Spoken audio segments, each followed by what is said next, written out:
I want to talk about Peacemaker episode 3 and how real this season is really getting.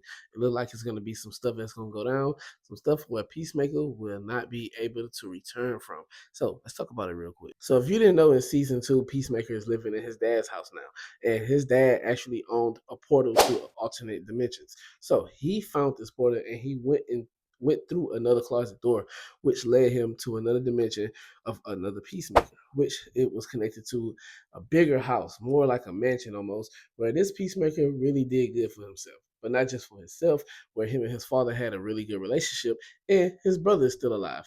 Two things that Peacemaker did not have himself in his universe, and which is making him want to leave his universe for good. Now, if you don't remember, Peacemaker took the life of Colonel Rick Flag in Suicide Squad, the movie. Now, Colonel Rick Flag Sr. was the father of Colonel Rick Flag, and he wants revenge on Peacemaker.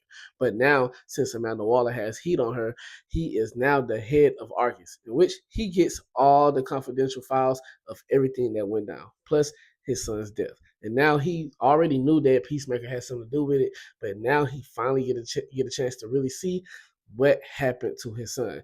And Peacemaker is definitely going to try to stay on the run since he found this new dimension. So I'm pretty sure this all is going to tie into Peacemaker really trying to make a big decision, whether he wants to stay in his dimension or he wants to go to the other one. He wants to be more than just a murderer, and he wants to prove that. And I feel like he thinks the new dimension is his redemption in order to do that, in which he proves that he can be a hero, but he's still one crazy ass murderer. And he still took out bad guys the same way Peacemaker does, but he got the job done. And everybody loved him for it, and that's something that he's not getting in his dimension. And I think that's the best thing about this season is to see how vulnerable he really is, even though he's the badass. You ain't bad! You ain't nothing!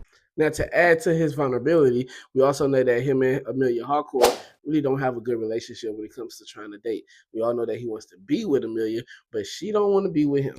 And that's another thing that's bringing him down in his universe. But when he goes to the other universe, the other Peacemaker's life, he realized that they have a rocky relationship too as well in that universe. But he just might have a better chance to being with her in that universe than he does in his universe because that Amelia Harcourt actually was with her Peacemaker.